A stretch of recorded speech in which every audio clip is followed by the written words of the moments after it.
A few decades ago, she fine-tuned her scheme after being dumped in the pound a time or 2 or 10. She played the sweet pooch to get adopted by the first sucker that came along. She ended up getting trained to be a service dog. This happened quite a few times. She played the sweet, furry helper, then ditched as soon as the coast was clear. Lather, rinse, repeat over the decades.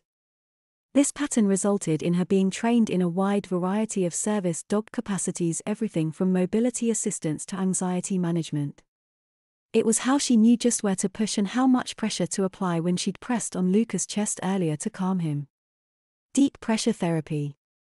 He'd been too distraught to notice what she'd done. Maybe if she'd been in canine form, he'd have noticed.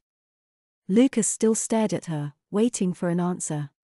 Well, I did some service dog training. Her ditching as soon as the coast was clear probably cancelled out any brownie points for charitable works. Being a service dog with a human brain sucked balls. She'd been bored most of the time and annoyed with the needy whinging the rest. Last time, when she left the whiny blind brat, she'd vowed to never resort to masquerading as a service dog again. Unless absolutely necessary. Now, she planned on holing up as a lovable stray. Luke smiled. See? That's really good. You helped a lot of people. Made their lives better. Trust me. I know. He giggled, turning her words back on her. I used to have a service dog. Her name was Cookie.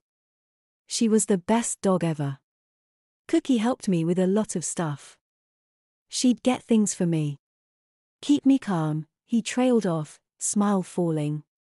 His voice grew soft and sad. She was my best friend.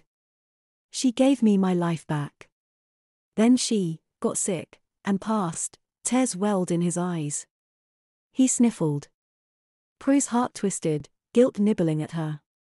Did all those tards and cripples she leave behind miss her like Luke missed his dog? Did they mourn her loss? She never thought of them. Even now, their faces were just blurred memories, like her family.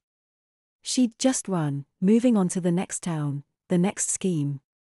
Never gave the ones she left behind a second thought. She brushed them off like so much garbage. If they were stupid enough to let her take advantage of them, she was only too happy to comply. Now, looking at Luke, she wondered if she'd been the stupid one. You must miss her. Very much. Every day. Not just for what she did. She was so sweet. She really loved cookies. Anytime I had a cookie, I had to share. He smiled sadly at the fond memories. That smile broke her heart. She'd never bonded like that with her humans. Cookie knew all my secrets. Lucas carried on. He felt so fuzzy, so warm and mellow. Like his bones were melted wax. He was too relaxed, too comfortable. His brain snuggled in the fuzz, he didn't pay attention to what he said. He just opened his heart and let it all pour out. This girl was Rose's friend. A descendant of his idol. She'd taken care of him. He could trust her.